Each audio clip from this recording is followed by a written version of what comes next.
Mix है। ये कल नहीं करवाया था आपको, थोड़ा सा पोर्शन है, ये देख लीजिए एक बार। कॉन्स्टिट्यूशनल डेवलपमेंट 1813 1813 का जो चार्टर एक्ट आया था, उसके प्रोविजन क्या क्या थे, उसके प्रोविजन नोट करिए अब। Abolition of monopoly. मोनोपोली किसकी? ट्रेड की मोनोपोली बता रहा है कि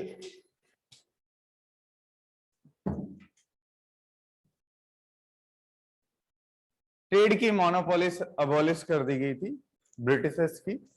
किसके साथ? Anti and trade with China. उसके बाद क्रिश्चियनिटी को प्रीच करना अलाउ कर दिया गया था कि आप क्रिश्चियनिटी को प्रीच कर सकते हैं। नेक्स्ट क्या था? 1 लाख रुपए कंपनी स्पेंड करेगी किसके ऊपर? एजुकेशन के ऊपर, पर किया नहीं गया था। चार्टर एक्ट आया, गवर्नर जनरल को क्या बना दिया गया? गवर्नर जनरल ऑफ बंगाल को गवर्नर जनरल ऑफ इंडिया बना दिया गया। आगे अबव मेंशन टू, जो ऊपर वाले 2 क्लॉज हैं उनको अबोलिश कर दिया। लेजिस्लेचर जो थी उसको सेंट्रलाइज कर दिया। लॉ मिनिस्टर और कमीशन, जो कमीशन है वो अपॉइंट किए गए। Employment under the company open for all Indians.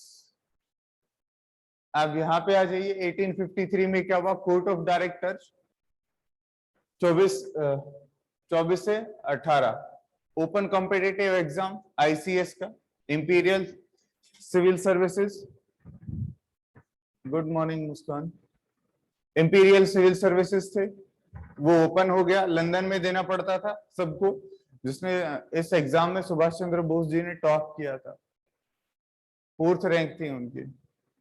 वैसे तो फर्स्ट थी ऑल ओवर वर्ल्ड, लेकिन पहले 3 हमेशा कौन होते थे? ब्रिटिशर्स होते थे, इसीलिए उनकी 4th रैंक दी गई। Additional law member become the full fledged member. Law member जो यहाँ बने थे एडिशनल, अब वो उनको क्या कर दिया? फुल फ्लेज्ड मेंबर बना दिया। 6 एडिशनल मेंबर उसमें किए गए, तब ऐड किए गए 6 additional member. Government of India act 1958, जो कि 1857 की क्रांति के बाद आया था। कंपनी को किसने टेक ओवर कर लिया था? क्राउन ने टेक ओवर कर लिया था। एक और लॉलीपॉप पकड़ा दी गई, कैंडी पकड़ाई गई किसको? इंडियंस को। किसके नाम से? एसओएस के नाम से, सेक्रेटरी ऑफ स्टेट के नाम से। गवर्नर जनरल की पोस्ट का नाम थोड़ा सा चेंज किया गया। क्या किया गया? वॉइसरॉय किया गया। वॉइसरॉय कब बोलेंगे और गवर्नर जनरल कब बोलेंगे उसको? वॉइसरॉय कब बोलेंगे और गवर्नर जनरल कब बोलेंगे? क्या दोनों गवर्नर जनरल हट गया था उस टाइम? तो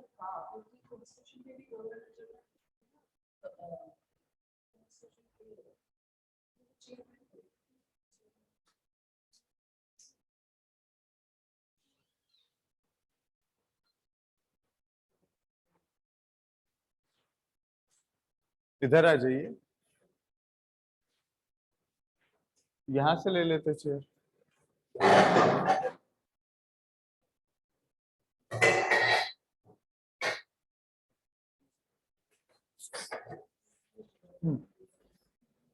गवर्नर जनरल और वाइसरॉय में क्या डिफरेंस है बताइए? वाइसरॉय में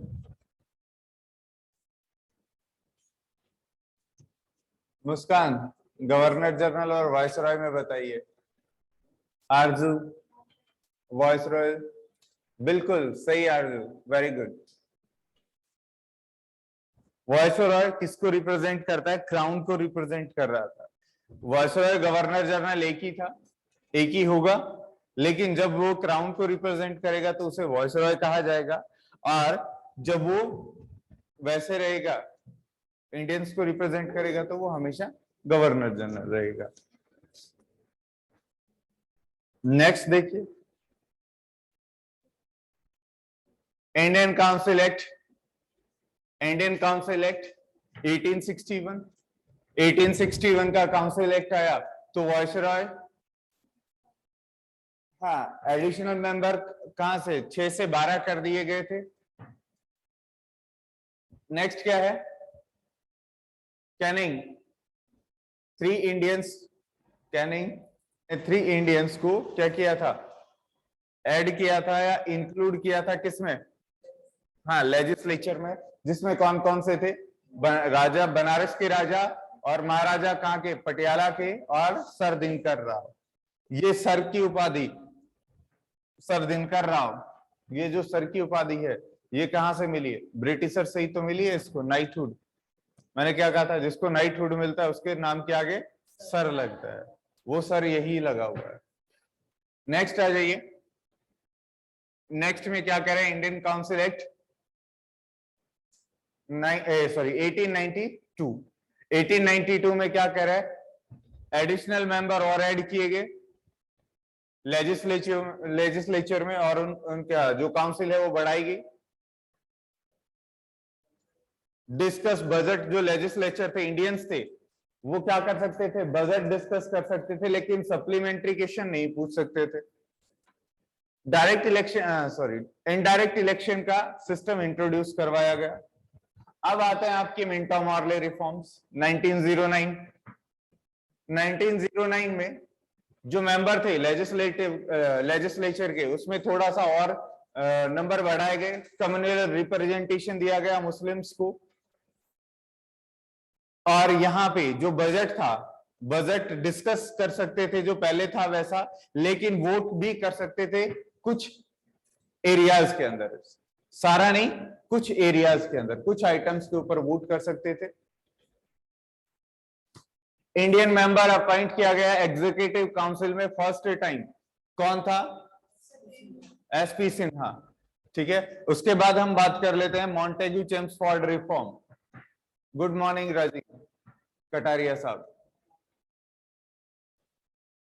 Montagu Chelmsford reform, dyarchy introduce in the province, dyarchy को इंट्रोड्यूस किया गया प्रोविंस के अंदर। बाइकैमरलिज्म एट सेंटर, बाइकैमरलिज्म का मतलब lower and upper house, bicameralism, salaries of secretary of state and his assistant to be paid out of British revenue। Sir इससे पहले SOS कहां से थी, एसओएस की सैलरी कौन दे रहा था, इंडियन दे रहे थे। और नेक्स्ट आ जाइए अब 1935, government India act 1935, establishment of all India Federation at the center province of the Indian princely state। Next क्या है, डिवीजन ऑफ पावर into 3, कौन कौन से, फेडरल, प्रोविंशियल एंड कॉन्करेंट, वही 3 लिस्ट आ गई आपकी। Next dyarchy at the centre, next क्या है, principle autonomy dyarchy abolish, principle state में जो डायरकी थी, मतलब जो प्रोविंस था, स्टेट को ऑटोनॉमी दे दी गई। हमने बात कही थी ना, याद है, फेडरल वाली बात, प्रोविंशियल ऑटोनॉमी, तो ये वादा किया था हमने, प्रोविंशियल ऑटोनॉमी की बात की थी, डायरकी वहां पे अबोलिश कर दी। उसके बाद establishment of federal court in Delhi, separate electorate extend, मतलब सेपरेट इलेक्टोरेट किसको मिला था, पहले कम्युनल अवार्ड मिला था ना, कम्युनल अवार्ड किसको मिला था, मुस्लिम्स को। उसके बाद अंबेडकर साहब भी ले आए थे, फिर वो हटा दिया गया, रिजर्वेशन दिया गया, अब फिर से क्या किया गया, सेपरेट इलेक्टोरेट एक्सटेंड किया गया। अब आ जाइए आजादी,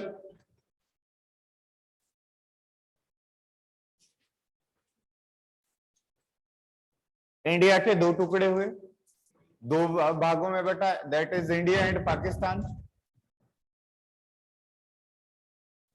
कॉमनवेल्थ के सेसेड कर सकते हैं, abolish secretary of the state हट गया था, राजीव टेस्ट है भाई, सेक्रेटरी ऑफ स्टेट हट गया था, all supremacy and territories with the princely state ended.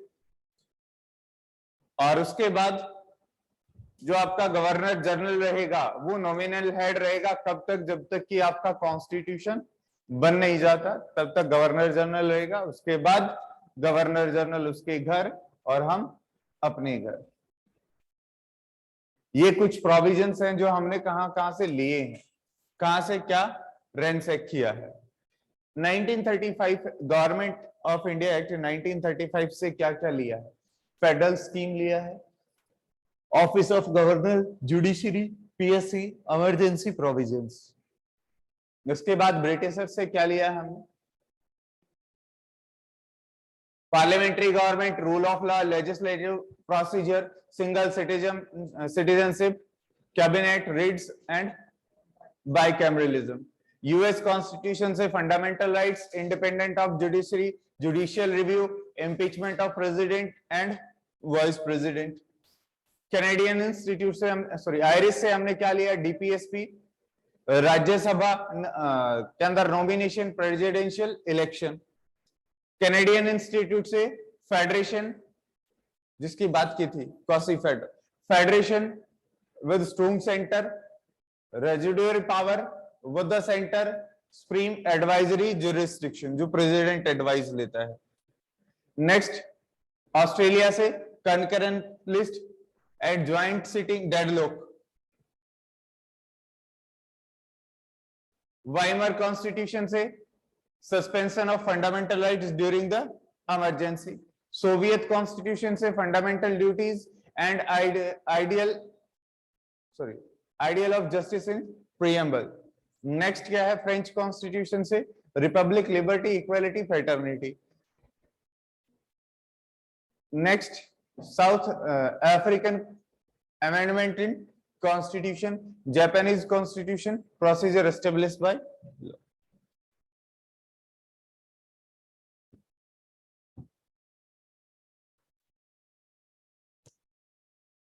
ये नाम देख लो, कौन कौन से मिनिस्टर उस टाइम क्या क्या पोस्ट संभाले हुए थे।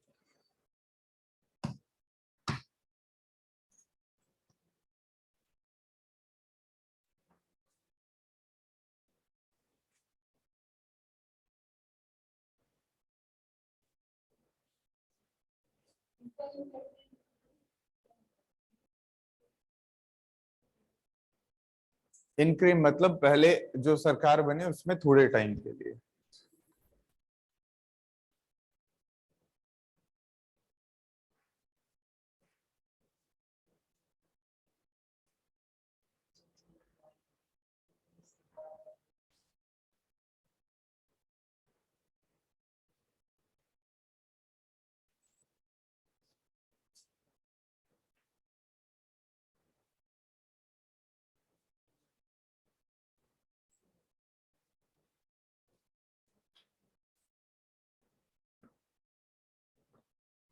इंडिपेंडेंस से पहले राजगोपालाचारी फॉर्मूला भी देते हैं।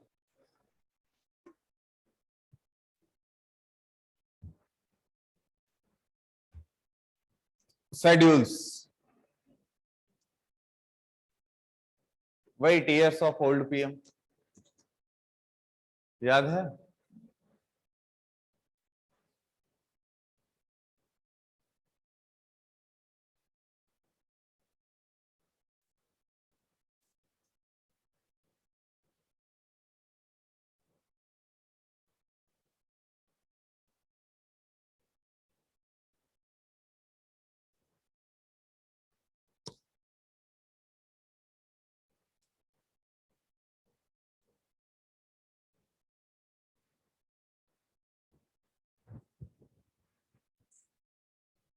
आज तो एनर्जी में हूं। कैसे भाई?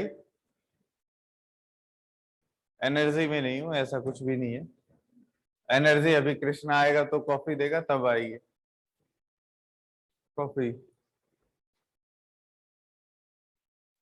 देख, तूने नाम लिया, कृष्णा भी आ गया और मेरी कॉफी भी आने वाली है।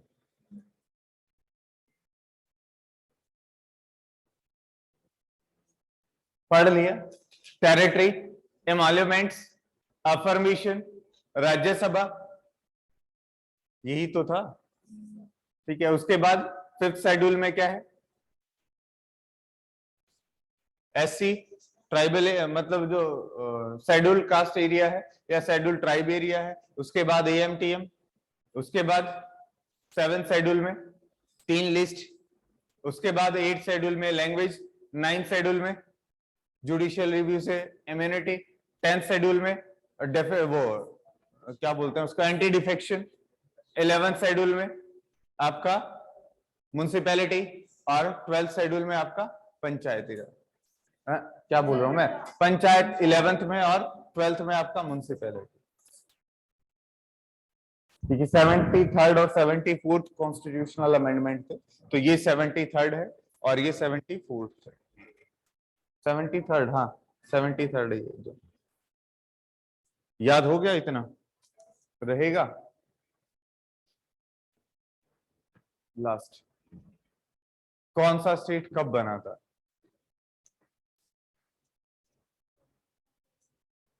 सॉरी मैम, याद कैसे होंगे? इनको याद करने का कोई तरीका नहीं है। इनको याद करने का सीक्वेंस ही एक तरीका है कि उसके बाद वो बना, उसके बाद वो बना, उसके बाद वो बना।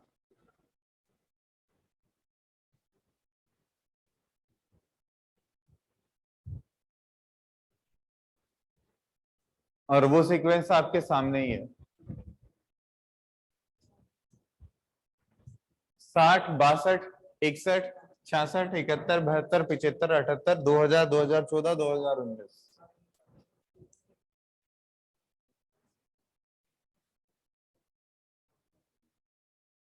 कंकरेंट लिस्ट बेटा वो होती है जिसपे दोनों स्टेट भी लॉ बना सकते हैं और आपका सेंटर भी लॉ बना सकता है।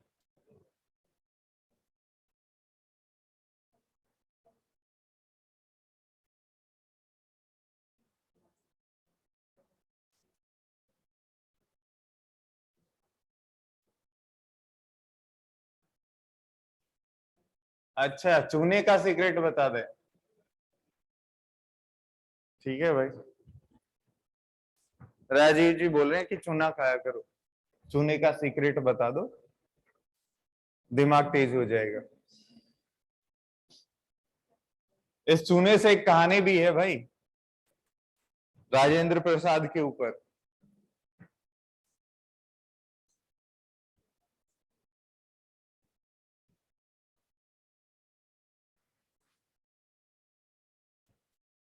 कि वो जब कॉलेज में थे, एग्जाम देने में लेट हो गए, एग्जाम देने लेट पहुंचे, और जब वो बैठे तो दीवारों पे चूना होता ही था, ऐसे किया और पुड़िया तो थी, ऐसे करके लगाया और एग्जाम लिखने लगे। आधे घंटे लेट हुए थे और आधे घंटे पहले एग्जाम खत्म करके देके निकल लिए।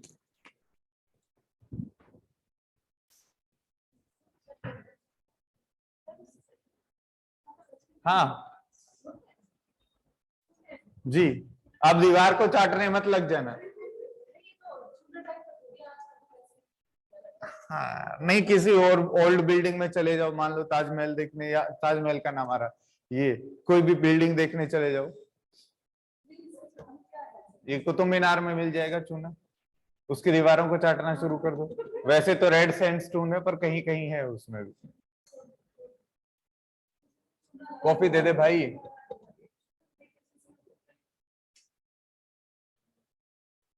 अच्छा, चूना नहीं खा सकते?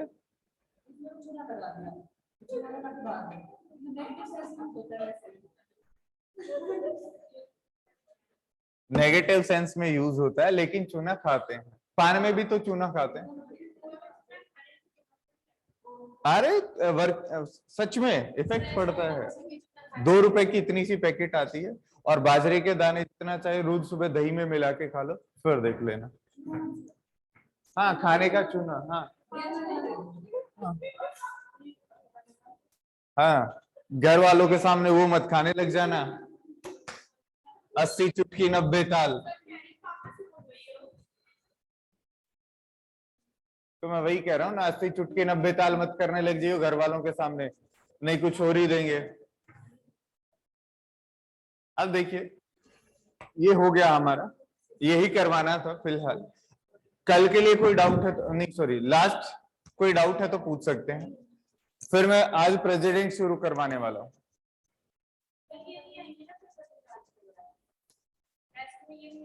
हो सकता है एक आधा आ जाए,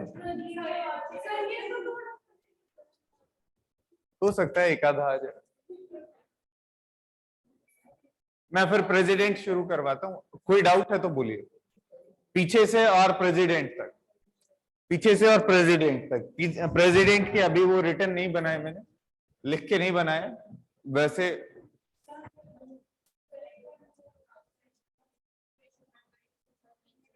ओके ओके ओके।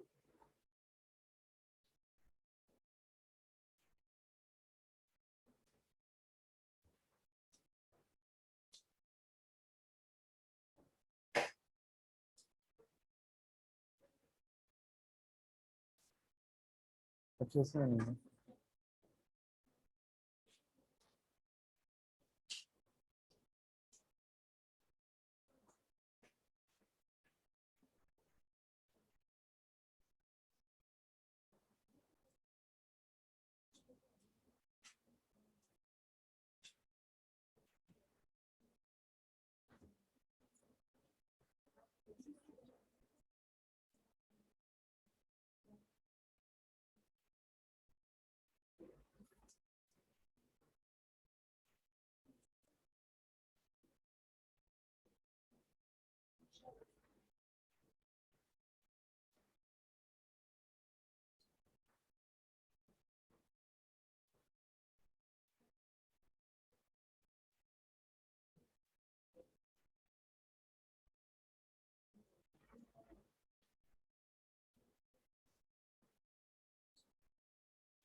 यही बताना है, क्या बताना है इसमें बोलिए।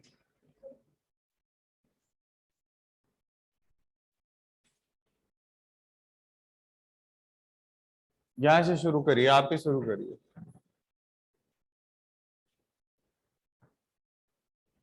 यहां से एब्सोल्यूट मेजोरिटी क्या होती है? एब्सोल्यूट मेजोरिटी क्या होती है? कहाँ कहाँ अप्लाई होती है? लोकसभा और स्टेट लेजिस्लेचर असेंबली। एब्सोल्यूट का मतलब क्या होता है?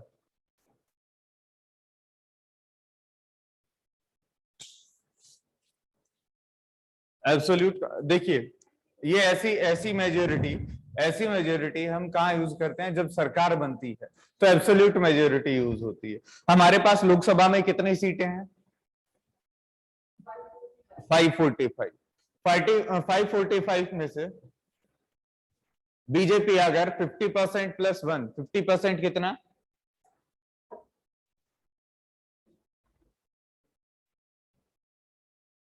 273।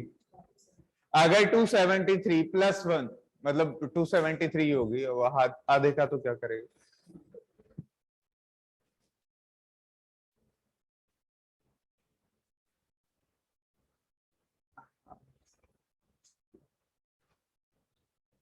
क्या बोल रहा हूँ, जी कुछ बोल रहा है। 273 अगर जीत लेता है तो किसकी गवर्नमेंट होगी? बीजेपी की गवर्नमेंट होगी, हाँ या नहीं? बीजेपी की सरकार बन जाएगी। लेकिन अभी कितनी है? 17th लोकसभा जो हुई है, इसमें कितनी है? 303। टोटल मेजोरिटी की सरकार, एब्सोल्यूट मेजोरिटी। अगर कोएलिशन गवर्नमेंट बनती है, कोएलिशन मतलब दो या दो से ज्यादा पार्टियों की, तो भी कितना होना जरूरी? 50% प्लस 1। चाहे आप 10 पार्टियां जुड़ जाओ, नो मैटर, लेकिन absolute majority on the floor of house आपको रिप्रेजेंट करनी होती है, जैसे अभी महाराष्ट्र में चल रहा है ना, गवर्नर के सामने मेजोरिटी उनको दिखानी है। अब बीजेपी गवर्नमेंट बनाएगी, 35 सीटें चाहिए थी, 33 या 35 सीटें चाहिए थी बीजेपी को। नेक्स्ट पे आ जाइए, सिंपल मेजोरिटी। सिंपल मेजोरिटी क्या कहता है आपको, देखिए सिंपल मेजोरिटी बोल रहा है 50% ऑफ प्रेजेंट एंड वोटिंग। अपनी क्लास में टोटल बच्चे कितने हैं? हाँ, अपनी क्लास में यहां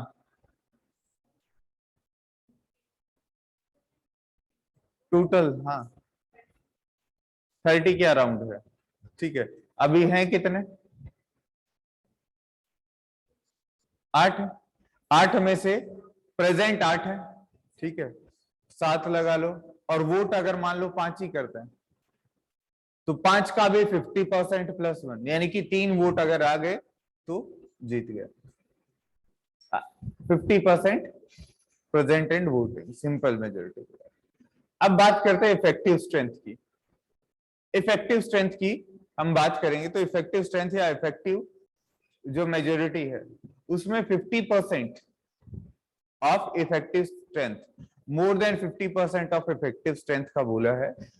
इफेक्टिव स्ट्रेंथ क्या होती है बेटे, जैसे अभी हमने कहा कि एक क्लास है उसमें 100 बच्चे, ठीक है, 100 बच्चों ने एडमिशन लिया, रजिस्ट्रेशन करवाया, और 2 दिन बाद 20 बच्चे नहीं आ रहे, 80 बच्चे रेगुलर हैं,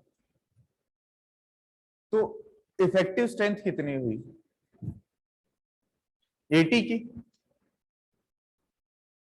हम जैसे अभी हमारे पास कितने हैं, 445 सीट नहीं 545 सीटें हैं। अब 545 सीटों में से हम उनको निकाल देंगे, किनको? जिनकी डेथ हो चुकी, जिनको डिस्क्वालीफाई किया गया है, या जिन्होंने रिजाइन दे दिया है ना, इनको निकाल देंगे तो वो क्या बच गई? Effective strength.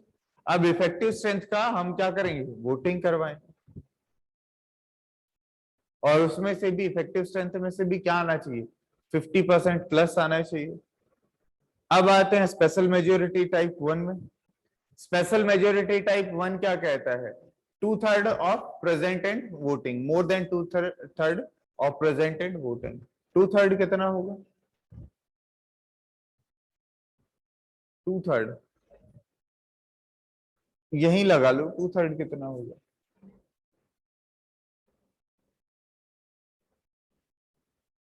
8 बच्चे बैठे हैं, इसका 2/3 कितना होगा?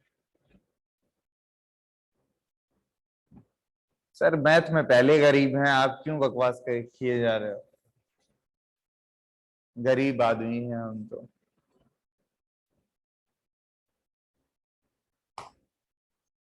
सर वोटिंग कौन करेगा? कहाँ भाई? Majority wins. Yes sir, BJP बना रही है अब 25 अराउंड। सर वोटिंग कौन करेगा? कहाँ करनी है वोटिंग ये तो बताइए। इफेक्टिव सीट्स में? अच्छा इफेक्टिव सीट्स में, भाई इफेक्टिव सीट्स में जो वोटिंग करेगा वहां पे एमपी एमएलए होंगे ना। देखिए कहाँ लग रही है, कहाँ लग रही है? ऑल हाउसेज, जितने भी हाउसेज हैं सभी में इफेक्टिव स्ट्रेंथ लगती है, तो वहां पे जो लोग हैं वही करेंगे वोटिंग। तो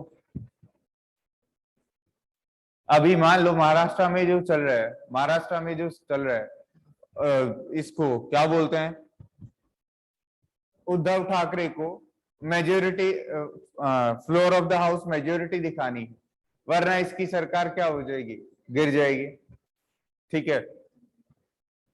अब मेजोरिटी दिखानी है, ये वोटिंग करेगा कि मेरी तरफ इतने लोग हैं। अब जब लोग मिलेंगे ही नहीं तो ऑटोमेटिकली इसको सपोर्ट नहीं मिलेगा, सरकार ये floor of the house majority नहीं दिखा पाएगा। अब इसके बाद किसी दूसरी पार्टी को बुलाया जाएगा, गवर्नर किसी दूसरी पार्टी को बुला सकता है, किसी भी पार्टी को। अब उसको बोला जाएगा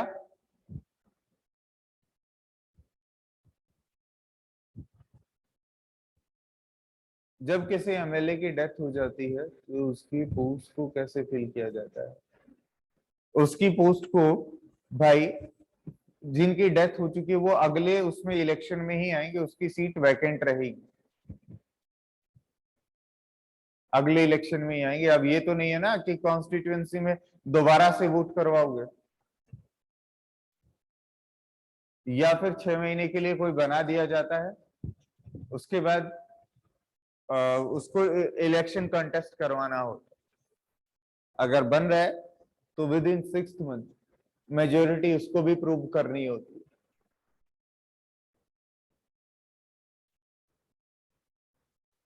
अगला आ जाइए special majority type 2। Special majority type 2 में क्या कर रहा है, लोकसभा और राज्यसभा दोनों में होगी, ठीक है। 2/3 present and voting plus 50% of total strength, more than 50% of total. अब 3 में आ जाइए, 3 में special majority 2 plus state ratification. अब मेजोरिटी 4 में आ जाइए, 2/3 ऑफ टोटल स्ट्रेंथ। यही याद रखना है आपको। उसके बाद क्वेश्चन कहां से आता है, कौन सी मेजोरिटी किस हाउस में यूज होती है और किसके लिए यूज होती है।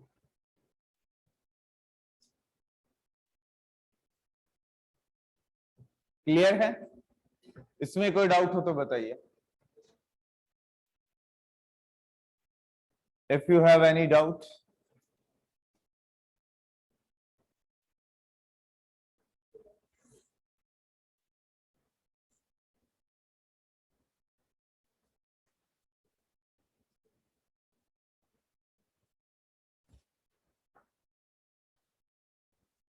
क्या हो गया मैम?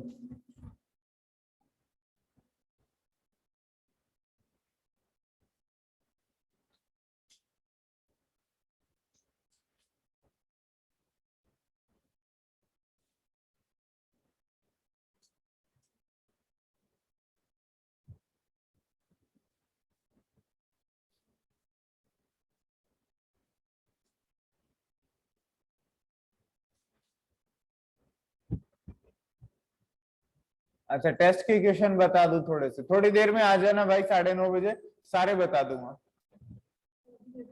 क्या 9:30 बजे? वैसे शाम वाली क्लास में डिस्कस करूंगा मैं, टेस्ट टेस्ट के अलावा भी क्वेश्चन डिस्कस करूंगा, जितना हुआ है उतने।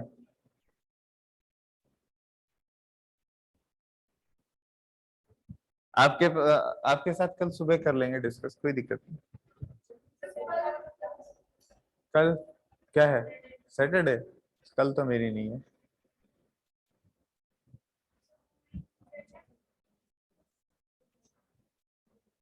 शाम को ऑनलाइन नहीं होती,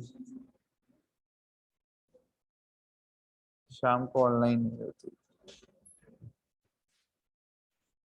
शाम को ऑनलाइन नहीं होती, तभी तो इतना फास्ट है उनका सिलेबस, आपसे भी आगे निकलने को है। कल जो आपको 2.5 घंटे में करवाया था वो वहां 1.5 घंटे में हो गया।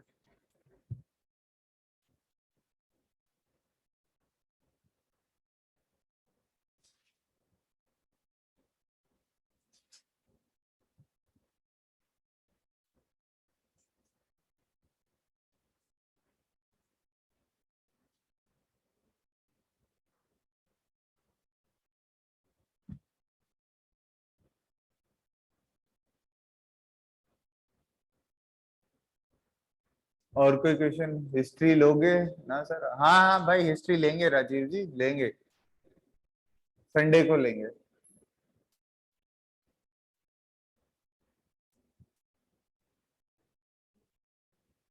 एंशिएंट हिस्ट्री में आपका बुद्धिज्म स्टार्ट करना है।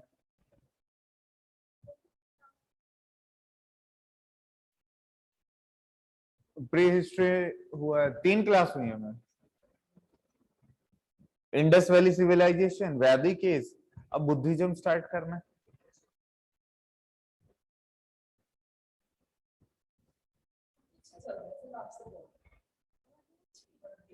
तो नोट्स क्यों बना रहे हो, किसने कहा है अभी नोट्स बनाने के लिए? तो किसने कहा है अभी नोट्स बनाने के लिए? मैंने कहा कभी? बनाने तो पड़ते हैं। अब ये जो बना रहे हो ना, थोड़ी दिन बाद इनको फिर से आप बनाने बैठोगे, फिर से बनाने बैठोगे। एक साल में 3 बार नोट्स बनाओगे आप। इसीलिए मैंने कहा था लास्ट टाइम जब पढ़ो ना, 3 बार पढ़ने के बाद चौथी बार बुक से या फिर कहीं से भी नोट्स बनाने होते हैं। आप पहली बार में लगे पड़े हो। आपको कोई आइडिया भी है क्या बना रहे हो? कौन बताएगा ये सही है या गलत? 3 से 4 बार बुक पढ़ लो, आइडिया हो जाए बुक का, उसके बाद बनाने बैठो। और साथ एनसीईआरटी लेके बैठो जब नोट्स बनाओ तो।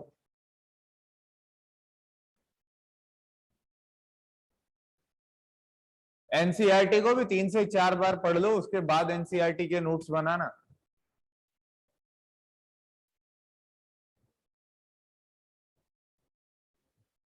राजीव तू मजे मत ले यार।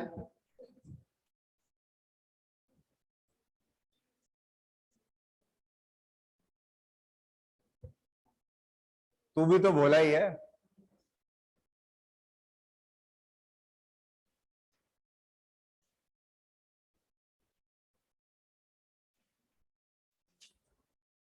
वैसे कटारिया साहब, मेरी मम्मी का भी गोत्र कटारिया है। एक हिसाब से तुम सोच लो मेरे क्या हुए।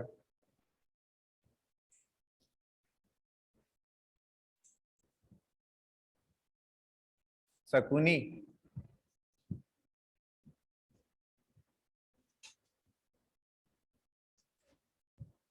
तो अब तुम मुझे आइडिया दे सकते हो।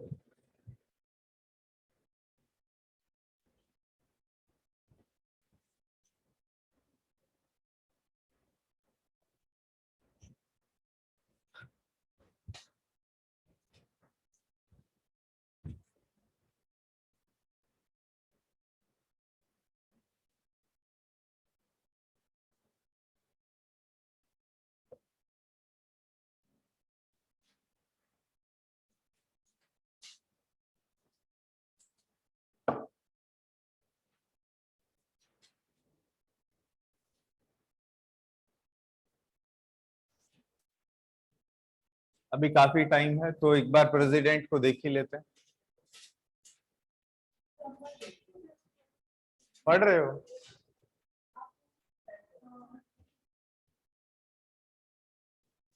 मतलब नहीं करवाऊं आगे?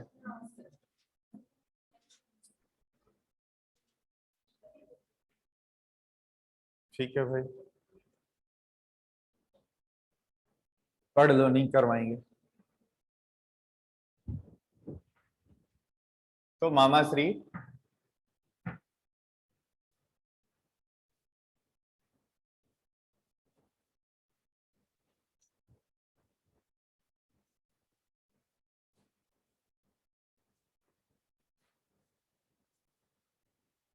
अरे मैम, क्यों आंखें खराब कर रही हैं?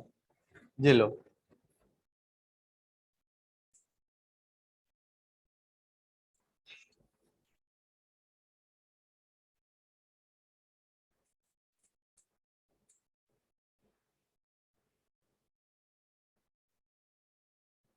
क्या हो रहा है?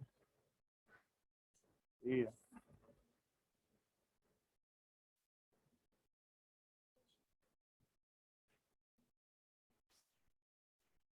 बंदे।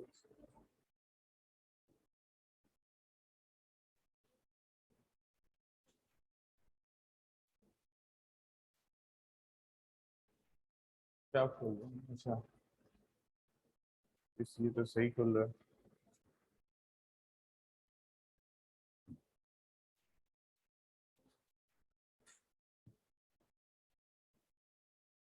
ये लो।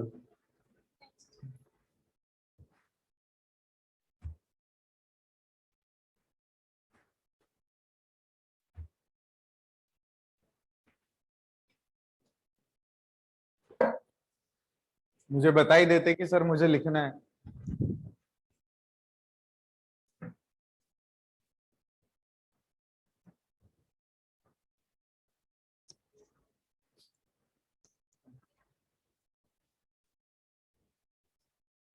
ला दे, आज तो ला दे। आते टाइम तो ले आया हो।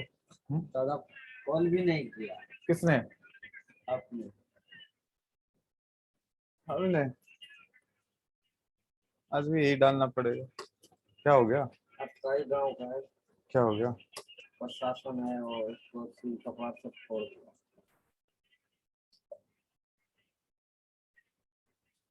भाई ये पागल हो गए उबल उबल के। अच्छा से होने दो। जाएंगे भाजी लाने जाएंगे ना, हाँ तो लाकर आने। अपने पास लहसुन है, आलू नहीं है, भाजी नहीं है। आज क्या बनाएगा? आज वही तो, चावल भी नहीं है। हाँ सर, नहीं चावल है, नहीं अपने पास आलू है, भाजी भी सब्जी भी कुछ नहीं। तो वो पूछ लेना भाई उनसे कि क्या बनाना है। आ जाती है वो क्या समझ। बनाएंगे? हाँ क्या बनाएंगे? का बनेगू? का बनेगू?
नहीं चावल नहीं खाते, हमें रोटी चाहिए होती है।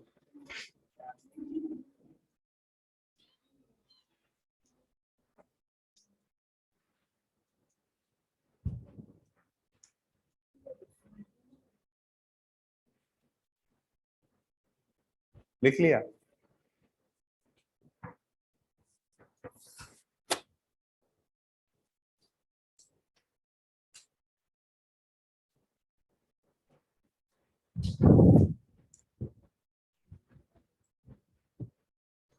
प्रिंट निकलवा लेना ना इनका, अभी लिखने लग रहे।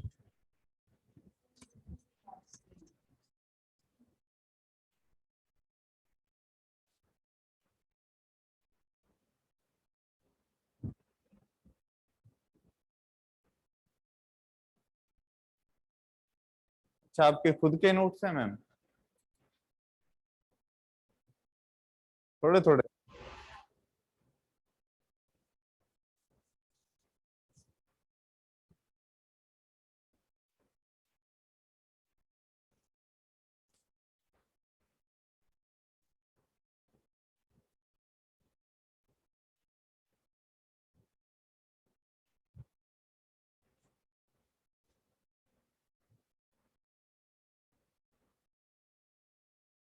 पूरी लाइन पढ़ी है, एक एक वर्ड देख के लिखेंगे तो कब तक लिखेंगे? पूरी लाइन पढ़ के फिर लिखिए। ऐसे तो फिर ना आपको याद भी नहीं होगा, एक एक वर्ड में याद नहीं होता बेटा।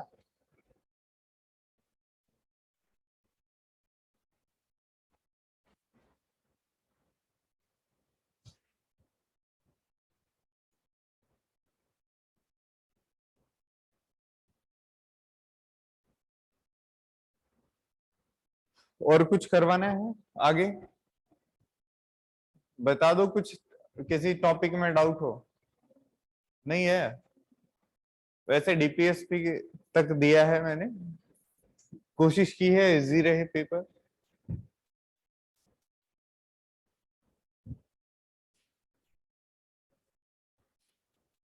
कोशिश तो यही है इजी रहे, बाकी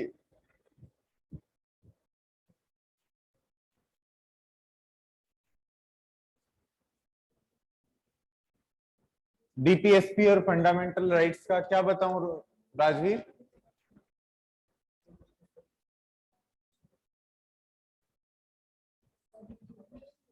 क्या बताऊं भाई, रिवाइज करवा दूं डीपीएसपी और फंडामेंटल राइट्स। कैसे मतलब, मैं समझा नहीं। अच्छा, कॉन्स्टिट्यूशन मतलब उससे बुक से करवाऊं? अपने वाला तो कल हो ही गया था, बुक से करवाऊं क्या?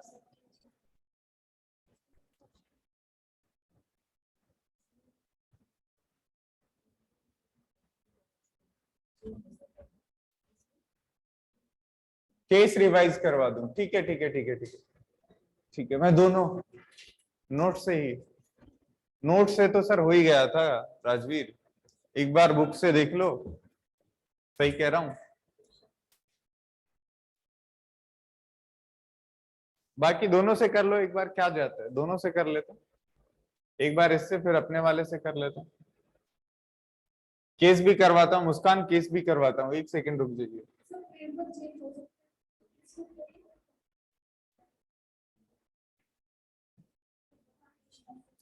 क्या मैम? हाँ, किसके अंदर है? 368 के अंदर है।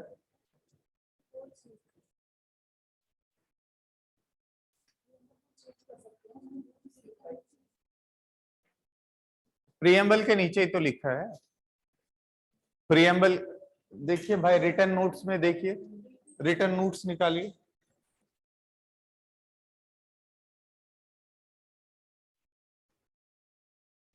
रिटर्न नोट्स निकालिए।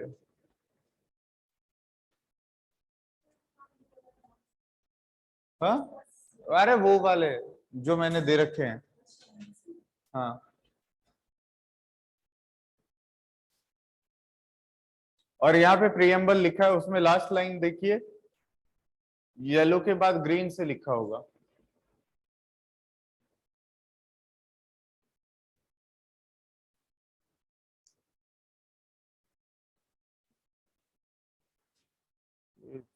सांस भूल गया।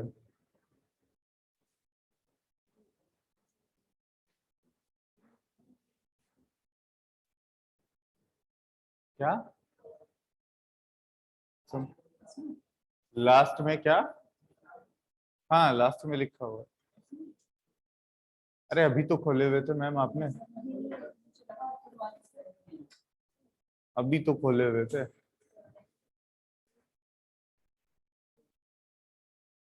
एक मिनट राजवीर, एक मिनट, स्टार्ट करते हैं।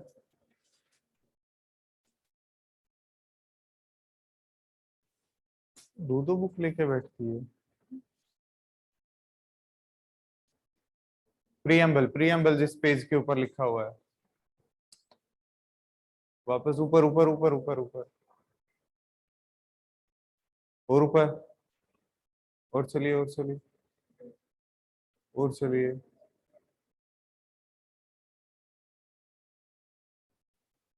और चलिए, यहाँ यहाँ है लगभग, प्रियम्बल यही है। और चलिए और चलिए।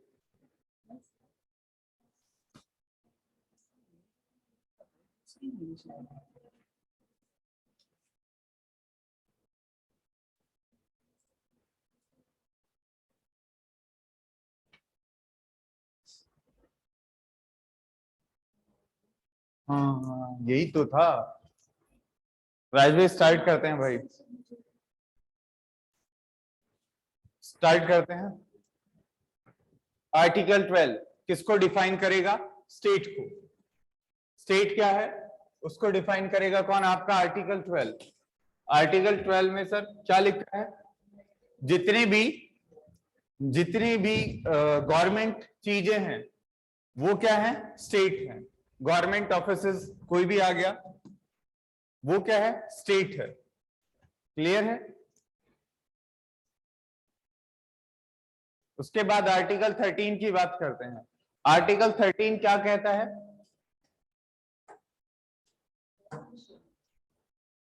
आर्टिकल 13 जुडिशियल रिव्यू की बात करता है। पहला क्लोज क्या कहता है उसका? कि ऐसे लॉ जो पुराने टाइम में बन गए हैं और जो फंडामेंटल राइट्स को वायलेट कर रहे हैं, दैट शुड बी वॉइड। और उसके अलावा सेकंड क्लॉज क्या कर रहा है? इन फ्यूचर ऐसे फंडामेंटल राइट्स जो फ्यूचर में बना भी दिए जाते हैं, कौन से? फंडामेंटल राइट्स को जो वायलेट करेंगे उसको हम क्या कर रहे हैं, नल एंड वॉइड। अब देखिए ये जो थे, थर्ड में आ जाइए, इसका थर्ड क्लॉज के अंदर, थर्ड क्लॉज की जब बात करते हैं तो वहां पे क्लॉज में दो चीजें ऐड की गई हैं जो इंदिरा जी ने की थी। क्या? इन दिस आर्टिकल, बाद में सुप्रीम कोर्ट ने भी की है वैसे तो। पहले में क्या कह रहे हैं, लॉ इंक्लूड्स, लॉ का मतलब कौन से लॉ यहां पे हैं, कोई भी लॉ, ऑर्डिनरी लॉ हो, ठीक है, चाहे कोई भी लॉ हो, लॉ का मतलब कोई भी हो सकता है, कुछ भी हो सकता है। सेकंड क्या कह रहे हैं, लॉ इनफोर्स, लॉ इनफोर्स का मतलब जो लॉ लेजिस्लेचर असेंबली या किसी अथॉरिटी द्वारा क्या किया गया हो, लेके आया गया हो और कॉन्स्टिट्यूशन में ऐड किया गया हो, उसके बाद हम वहां से उसको क्या कर सकते हैं, रिपील कर सकते हैं। अब इक्वालिटी की बात करता है, इक्वालिटी में दो तरह की इक्वालिटी की बात करता है, equality before law and equal protection of law. Equality before law मतलब क्या कह रहा है, कोर्ट के सामने सब लोग बराबर हैं, कोर्ट के सामने सब लोग बराबर हैं। Equal protection of law, equal protection of law कि लॉ सबको बराबर प्रोटेक्शन देगा। इम्यूनिटीज पढ़ी थी हमने, प्रेसिडेंट की, उसके बाद personal and professional immunities. President की इम्यूनिटी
रिपोर्ट।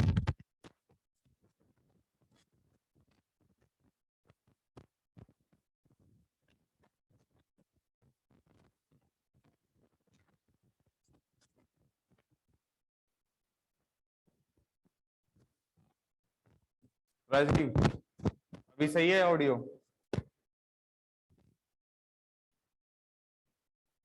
ठीक है।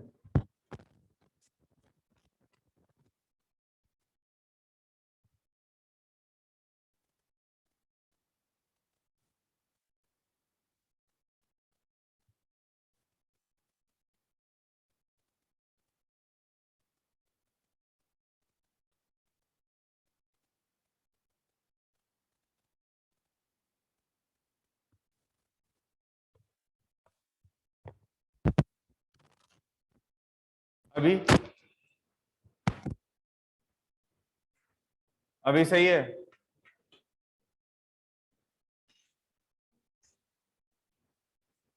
ठीक है, ठीक है, आ रही है ना? बस अब इसको हाथ में ही पकड़े रखते हैं। नेक्स्ट क्या है? कोई भी citizen on the basis of this, ऊपर जो ग्राउंड दिया है उसके बेसिस पे डिस्क्रिमिनेट नहीं किया जाएगा। उसका प्रोविजन ए देखिए, sorry, sub clause A. Sub clause A में क्या लिखा है कि आप किसी रेस्टोरेंट, होटल या कोई पब्लिक प्लेस है उस, या फिर कोई एंटरटेनमेंट जहां पे हो रहा है, वहां पे इनके बेसिस पे, जो अभी ऊपर पड़े किस के बेसिस पे आप क्या नहीं कर सकते, उसको डिस्क्रिमिनेट नहीं कर सकते।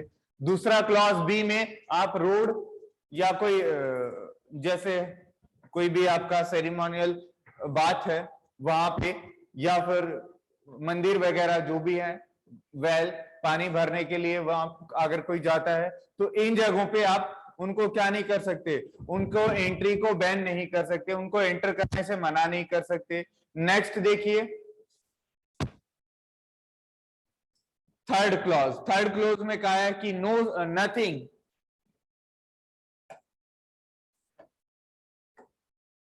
थर्ड क्लॉज में क्या कहा है,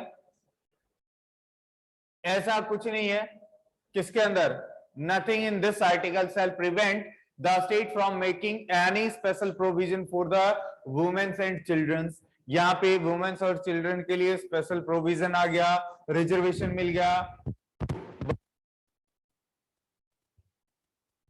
3 का क्लॉज 4 आ गया, और ये आपका ईडब्ल्यूएस का क्लॉज फिफ्थ आया है। क्लॉज फोर्थ क्लॉज क्या कहता है, nothing in this article in clause 2 of article 29 shall be prevent the state from making any special provision for the advancement of any society, sorry, any socially and educationally backward class, scheduled caste and scheduled tribe. मतलब इसमें ऐसा कुछ भी नहीं है जो कि रोके, किसको रोके, स्टेट को रोके। जो आर्टिकल 29 से रिलेटेड है, स्टेट को रोके किसमें, शेड्यूल्ड कास्ट को या अदर बैकवर्ड क्लास को या शेड्यूल्ड ट्राइब को डेवलप करने के लिए। अब आ जाइए ईडब्ल्यूएस वाले, यानी कि क्लॉज 5 के ऊपर। क्लॉज 5 क्या कह रहा है,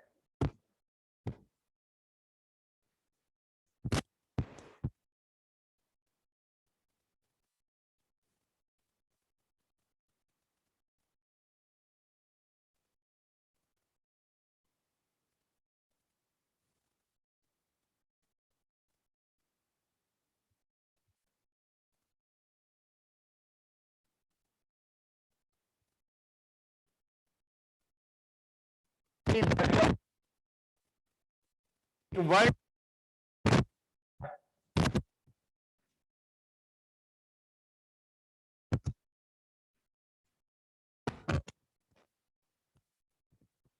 एडमिशन रिजर्वेशन की बात करता है।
नहीं आ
अभी